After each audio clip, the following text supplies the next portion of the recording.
Hey everyone, today I'll show you how to add highlights on Instagram without posting a story. First, open your Instagram app and head to your profile. Tap the three lines in the top right corner to access your settings. Scroll down to Who can see your content and select Hide Story and Live. Then choose Hide Story and Live From and select all your followers. This makes your story invisible to them. Now, go back to your Instagram home and tap on the plus button to add a new story. Upload the story you want in your highlight. Tap the right side arrow button at the bottom right of the screen and click Share.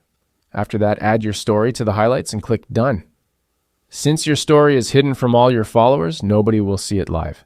Don't forget to revert your story settings, go back to your story privacy settings, and deselect all your followers from Hide Story From.